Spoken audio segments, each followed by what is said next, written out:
Hello, welcome to my channel, or welcome back. I hope you're all doing well today. The message that's coming through is you are cooking up something delicious and you are almost ready to serve and eat. So let's pull some cards and figure out exactly what you're cooking up and what the results of this delicious dish will be. And I'm speaking in metaphor, of course. Well, maybe you have been cooking something delicious. If you've been cooking a delicious dish, let me know in the comments what you've been eating recently. I've been enjoying a lot of eggplant tomato stews, and then I put a lot of beans in as well, and then have it with polenta. Okay, so the Two of Pentacles. So I feel like you're cooking up something that has infinite potential right now, where it's almost like you don't exactly know what the outcome of this is going to be. It's almost this feeling of it's almost like you're scared of your own power. It could be the sense that I'm getting is like you understand that there is just so much potential out there in the world for you that you can kind of have anything you want. Like I feel like previously you were almost in this lack mindset of thinking like, okay, I need to work really hard, but I'm not really ever going to have all the things that I want. But I feel like very recently you've been cooking up something that's making you realize that there's so much more possibility in the world for you, and that there's so much more available for you that's going to be drawn in towards you once you have cooked up this delicious dish. And I feel like there is this sense of juggling or balancing related to this as well, where maybe it could relate to some physical skills you've been building up as well. Like the sense of coordination is what I'm getting is really important. So it could be like you've literally been practicing a skill that requires a lot of physical coordination, or it could be you've been juggling a lot of different appointments and like workloads that you've had to deal with, of like prioritizing where your energy should go, or it's the sense of coordinating different things that are coming together. It's almost like this feeling of like you were sending things out on a collision course and then they kind of bump into each other and explode. So that's the kind of things that I'm getting, is like you've been setting a lot of things in motion recently. All right, the Hermit. Okay. I think this is very accurate. I think you've been in hermit mode recently. I think you've kind of been in this period of like isolation, but of hard work, but of being guided by your inner light. Like I feel like you felt like there was just this period where you needed to retreat into yourself and really spend some time in contemplation and really working with energies that originate wholly within yourself. Like I feel like you understand that it can be pleasing to interact with other people sometimes, but I feel like this kind of group aspect of being part of society at large, you understood was a little bit distracting from your work. I think because society at large can sometimes ground you a lot in the ego of like other people are telling you stories about who you are, or just being around other people who live in the 21st century. It gets you into this 21st century mindset. And I feel like the reason you had to retreat into yourself was to get back to this more timeless, egoless mindset, or maybe you've been connecting more with certain historical or mythological figures. Like maybe you've been reading the diaries of certain artists or writers that you really like. So I feel like you're kind of going within yourself, going within history, this feeling of time travel as well, where you're kind of removing yourself from the world temporarily and retreating into your little hermit shack and to accomplish this work, to cook up this delicious dish. Right. So you have the Five of Swords. So there's this feeling of like laying down your sword, of releasing ego in some ways, of just walking away from the fight. Where, like I mentioned, is like there is this sense of like interacting with other people can really ground you in ego. It almost has this adversarial quality of like people are kind of in a conversation, especially in a group setting, they might just be posturing of like proving who has the most intellectual superiority, who can hog the spotlight for that one moment.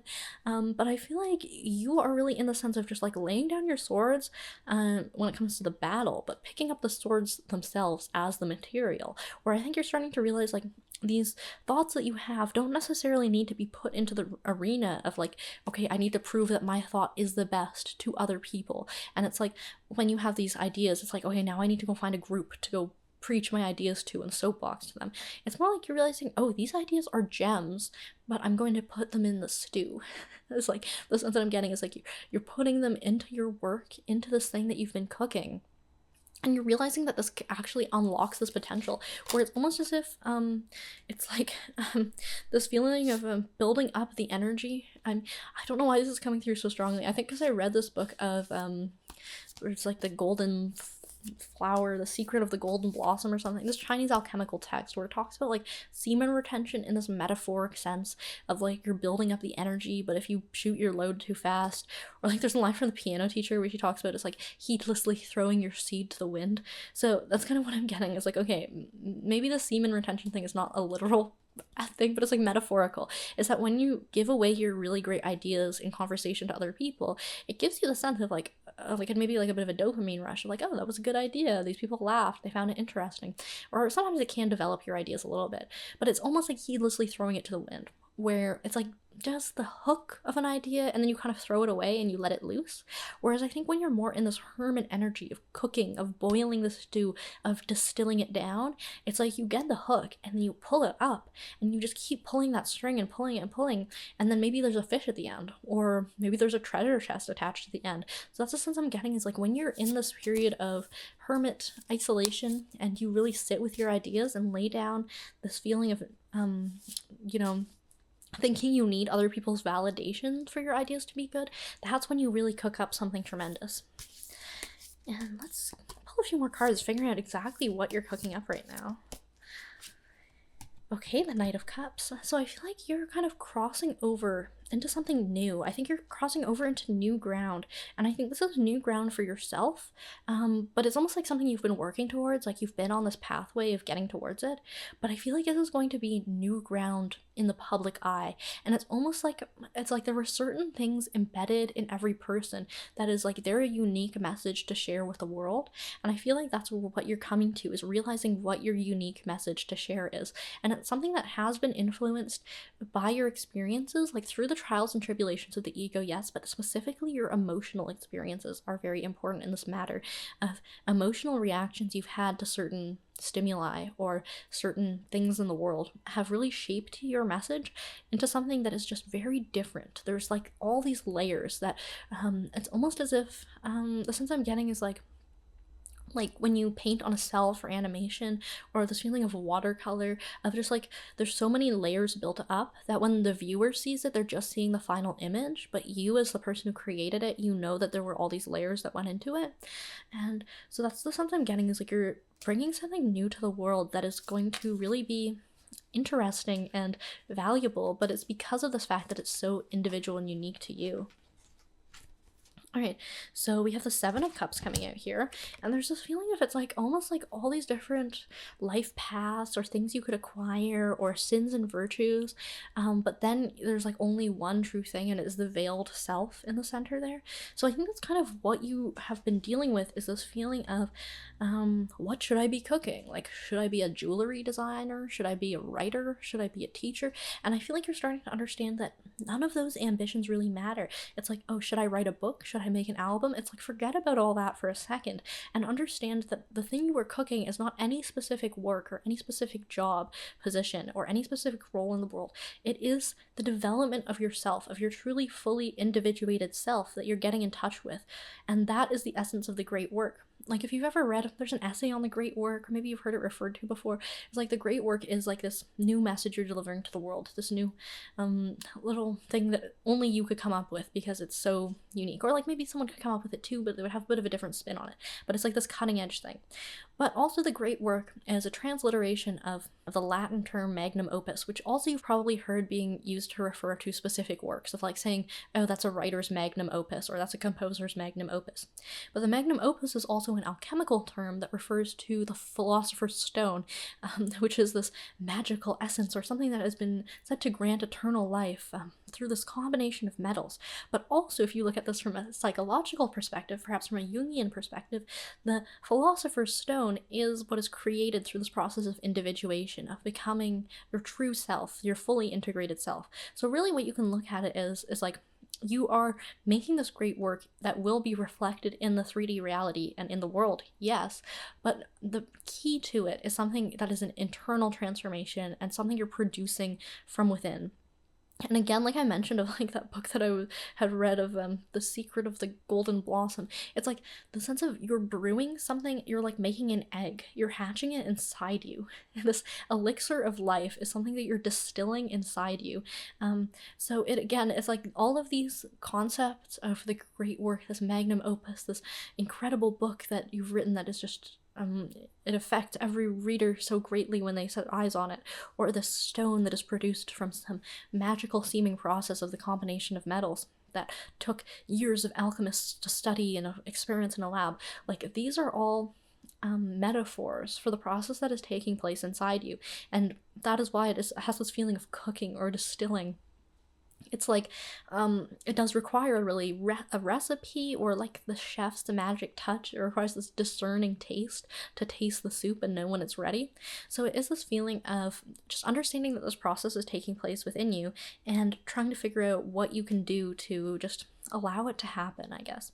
And I think the end result of this is this 10 of Cups here, this rainbow that is coming out, which is such a beautiful scene. And it is this feeling of, it's a man and a woman watching this rainbow, and then there's their children, or perhaps the child counterparts of them, are dancing beside them, because they're dressed in the same clothing. So you can kind of read it as either way. So it could be this feeling of this is like your life of generational lineage that you might pass on. Maybe you're creating some generational wealth, or your consciousness is evolving in a way that will be passed down to your children. Or you could look at it more as like a generational thing of like this work you're doing will be passed down to future generations. Or you could also see it as it's like connecting to this deeper childlike part of yourself. But we did pull out 3 cups cards here in a row, and so there is the sense of there being some emotional feeling when it comes to this process that's taking place, or a very strong intuitional feeling, where I feel like you are being guided on some level by your intuitions and through your emotions on what this work exactly is and what you should be doing. And so, like I mentioned, is like the work, it takes place internally, but it also is reflected in the world, and at the same time the world's reflections contribute to the work. So there is a sense of like, it's not like there's any one book or any one thing you could do, or like any like place or thing that you need to acquire in the world that is what is going to accomplish this transformation. But it's like the work is almost like this kind of quest. Like, the sense I'm getting is like the world is like the environment in a video game, and then you have all these quests to like collect 5 rocks, kill 5 gargoyles, and like go talk to so and so and come back to me when your quest is done, and then you'll get your reward. That's kind of the vibe of what this great work is taking place. The scope of it is like, it involves talking to a lot of people, it involves making a lot of things, it involves acquiring certain physical objects, or acquiring certain pearls of insight, of wisdom from the world. So there is the sense of picking things up in the world and putting it in the stew, and using your intuition to be guided towards what these things are, right? It's not this logical process of what do I need to do next to advance in my work. It's like just sitting in stillness and letting your intuition tell you this is what you should be doing in the moment. So if you ever have those periods of like, oh, I don't know what to do, I'm gonna go kill time by scrolling on my phone, you're clearly not in the great work right now. You need to just meditate and get in touch with that higher self. And it is like Vox Dei is the thing that's coming through, is like the voice of God, is that when you're in the state, you will literally hear the voice of God telling you to do things. And okay, I shouldn't say literally, because it's not necessarily always like talking like words, but it's just it is a presence that is guiding you in that way. So if you ever have this feeling of your days feel kind of unstructured, you never know what you should be doing with yourself, you feel a little bit confused, well, let's pull some cards and help you tap into how you can feel a little bit more in touch with your intuition and feel guided. All right, we have Judgment coming through.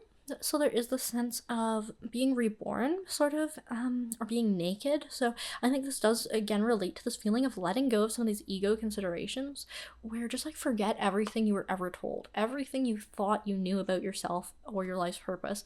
And that's when you can get to the state of actually receiving these messages, because you're making yourself a completely clear and empty channel by removing all these veils of the ego. So, like, for example, if there was some sort of skill that was encouraged by your parents or teachers in childhood, and then you've developed it into adulthood, and it's something you're good at, and then you might have thought at some point, okay, this is my life's purpose, I just need to keep doing this thing, it's the one thing that I'm good at, that everyone tells me I'm good at, so therefore it's the thing that I must do.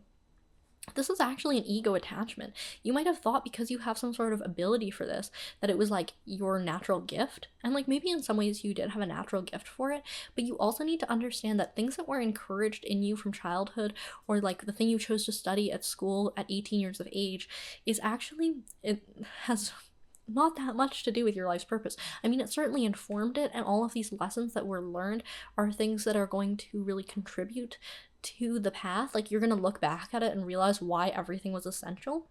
But when you're looking for that guided intuition in the moment, it's about forgetting all of that stuff and understanding, like, just that you are kind of like this blank state right now, and it's like waiting for that gem to come through of the truly individuated self, and then that's when you have sort of a sense of free will. So it's like laying down all that ego of like, okay, I am good at this thing and I've been told that I need to do a career in this thing, so I should be doing this for 5 hours a day, or I should be going to lessons for the specific thing because I've always just been told that this is the thing I should be doing, or I should be applying to hundreds of jobs in this one career field because that was the career field that I picked when I was 18, and so therefore I need to get a job in this.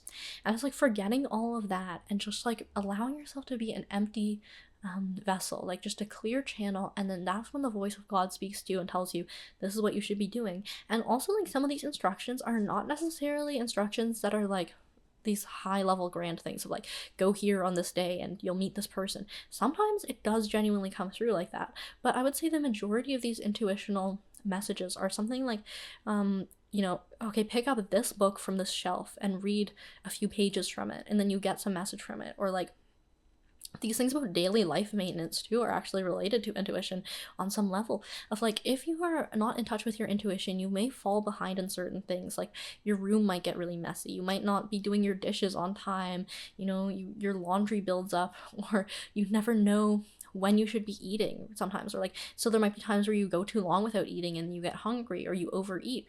But when you're really in touch with your intuition, all of this stuff is perfectly balanced. You never need to dedicate any amount of conscious awareness to this. Like, have you ever seen these people and they make these to-do lists for their week of like, do laundry, do dishes, cook blah blah blah meals? It's like they're not in touch with their intuition, because your intuition guides you so immaculately in the moment that you don't need to dedicate the time to making a list or any sort of energy into thinking about what you need to do. It simply comes to you in the right moment, so that maybe sometimes you might feel as if you're almost just barely skating by. And this could also relate to finances too, of just like, you just always have just enough in the bank, but it's never quite like this feeling of like abundance, or like you just have your life together, but it's never quite like, okay, your house looks so perfectly immaculately clean, or you're just so organized and like doing all the exact things you want to do on this mental level. It may seem like you're just skating by in that sense, but honestly, it's good to be riding by the seat of your pants in this way, because your intuition is not going to make you exert energies on things that don't matter that much. Like, you could deep clean your house with a toothbrush, right? It doesn't matter that much because it's going to get messy again. And so sometimes your intuition is telling you, like, don't worry too much about it. Do what you need to like, feel like a human being and keep your environment maintained. But it's like directing your energy towards more specific things. Like, sometimes it genuinely is far more important to the great work to read 5 pages of a certain book than go do some chores in the moment. So it's just really about like listening to this voice and not thinking too much on a conscious level about what should my priorities be. It's like, forget thought. Forget what your parents told you need to be doing. Forget what society has told you need to do in order to be like a good human being, a well-maintained human being. Like, just follow your intuition and all of that stuff will follow.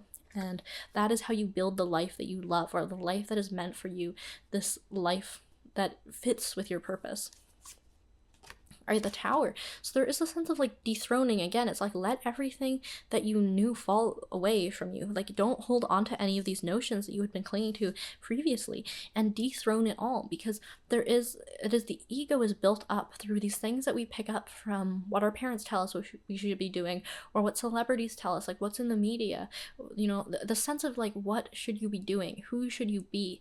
All of this is the tower that needs to be destroyed, or that will be destroyed. If you wait too long, like, the lightning is going to come in and burn it all down, where You're going to realize after so many years of doing as everything that you were told you should be doing, of being like a good little girl or boy, your life is not aligned with your purpose at all. You're not happy, you're burnt out, you're constantly fighting this uphill battle of trying to accomplish things through on the level of thought instead of on the level of intuition, and it will just all fall apart until you are like at the brink of collapse and you won't be able to do it anymore.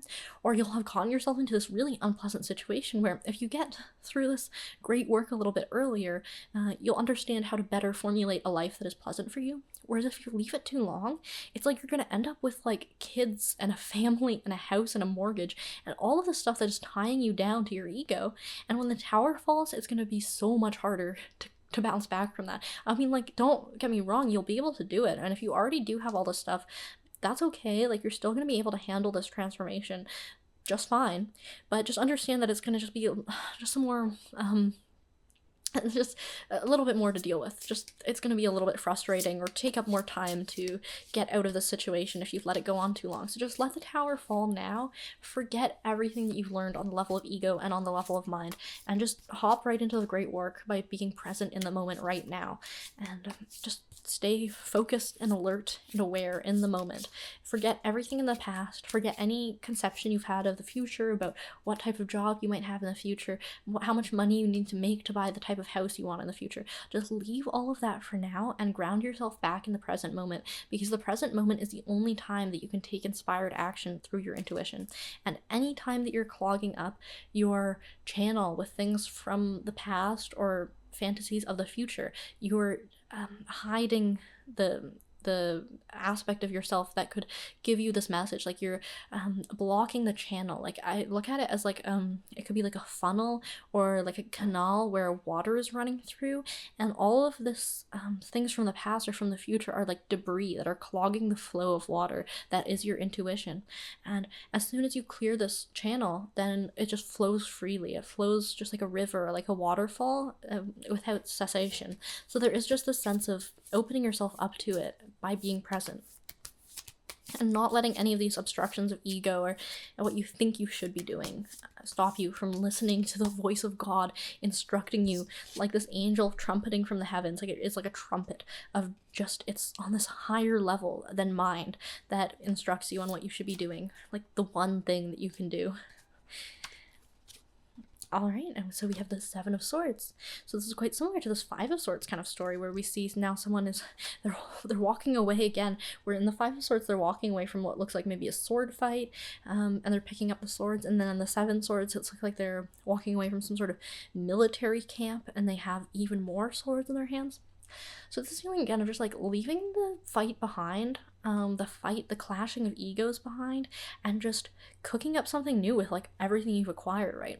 Like, okay, you could go to war and you could fight with your sword, and then you could get stabbed and die, or maybe you kill someone. It's like, whatever. Okay, you've accomplished something, I guess, or some like noble level of fighting in a war. Perhaps you're fighting for some king who doesn't even care about you. Like, let the tower fall, let the king fall off, the king's crown fall off. Like, you know, leave the other people's fights to be their own, right? You don't need to fight for other people or fight with other people.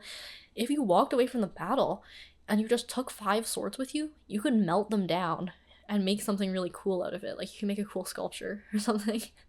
So that's the vibe I'm getting, is like, leave it behind and realize that there's so much value to be picked up from any of these situations that you've been in, and just take the value for you and leave and go do your own thing. Like I mentioned with this hermit energy of like acting for yourself. This great work is something that takes place within yourself, for yourself, like for the good of humanity, yes, but at the end of the day, it's like you are the conscious point that is observing the life that you're living every day. So this great work is to make that conscious point of observation something that's like pleasant or aligned for you, rather than just feeling of like not living for yourself, of fighting other people's battles. Like this feeling of being on the hamster wheel of like making other people money. Like your job exists to make other people richer. This is a true statement for the majority of people's jobs, is like, yes, you could be getting some sense of purpose out of it, you could be bettering the world in some ways, you could be fighting the good fight, but at the end of the day, you are making other people richer. Like you are doing the grunt work for a corporation that is going into the pockets of billionaires, and that is no way to live. That is no way to accomplish the great work. right? The world. So there is this sense of things opening up for you, of dancing through life. And this is kind of like the end result of like once you've laid down the swords, laid down the books too, is like you've learned enough, and now you're just existing in this fully individuated state. And I think that's kind of what the future holds for you when you're done cooking. Like, this is when you serve and eat. It's when you've gotten to this point.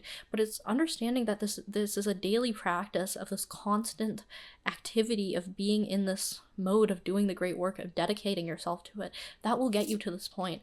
Or maybe not so much that it's even a point that you will get to, but more like it's being in the state is the point, because when you're in the state, you are living in the world in a different way than when you were living through ego, and that is an end in itself. It's not necessarily the means to an end, but that is how to experience life, how to actually experience it, and not not be living through ego. No, you do not want to do that, believe me. The Knight of Pentacles. So there is this feeling of stillness, but then it's about holding this pentacle in stillness. And the pentacle can be said to be a symbol of the self, because of course the 5 points of the star look like a human body, but then also the round shape of the coin is reminiscent of the mandala, if you're familiar with that concept. And maybe in Jungian psychology they talk about it a lot, is the circle is the symbol of the self, and it can also be said to represent eternity.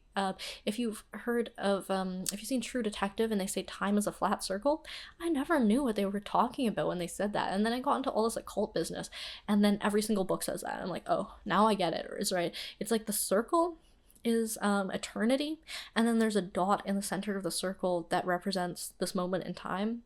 So it's like the present, the infinite present within the infinite eternity, if that makes any sense to you. But again, this is like the type of thing that just is not easy to be logically understood. That is why you need to contemplate these symbols. Okay, so the sense that I'm getting from the Knight of Pentacles card is it is this still contemplation of the image of the self, of the mandala. So again, this is very similar to the Hermit card, where, as you can see, I'll hold them up for you, he's holding his light, his inner guiding light that he is contemplating. And similarly, the Knight of Pentacles is like holding this self. So it's like holding that gem of the self, and being present in it. Like I mentioned, it's like, this is not a means to an end. This is the end. Is that when you look into it, you are actually experiencing your own life, your own perspective, without all these filters of like when you are living through ego and working for other people, it's like you are a robot. Like you are being given certain impulses of, you're being shown an ad that says go shop, go eat, so then you go, oh, I have to go do my little hamster wheel job so that I can make more money, so that I can go buy a new purse, so that I can go buy a house and get a mortgage. Right? It's like, that is like you're literally a robot. And now 99% of your time is dedicated to living like a robot, of working for someone else to make them richer, so that you can have just a little bit more money in your pocket, so that you can go and do these leisure activities to feel better about yourself after this day of living for someone else. And it's just this constant battle of like feeling completely alienated from your life experience. So if this resonates with you, please read Marx, because of course he discusses this in much further detail than I could get into. And so it's just a sense of like, you're never fully in touch with your actual life experience, because you're, even these moments where it feels like leisure time, that is just to make up for the fact that you felt so alienated during the rest of your day. And it's like you're still feeling burnt out. You're not actually in touch with any of the pleasures of life, because essentially this way of living in this capitalist hamster wheel, or like, it doesn't even matter if it's capitalism or just any way of living where you're living for the king, under the king, who is something external to you, you are just not able to enjoy anything. Like even the taste of food, the sight of a beautiful vista, the feeling of being with a lover, like all of that is taken away from you, because it is all just in service of the king. And you need to dethrone this old king and throne the new one, which is this self of living for yourself, of doing the great work in every moment, and working for yourself. And I don't just mean being self-employed, I mean it's 24/7 work. And it's so rewarding. Alright, let's draw one more card to wrap up this reading. Ooh, the 10 of Swords. Okay, and now how does this relate to what you're cooking and eating and serving here?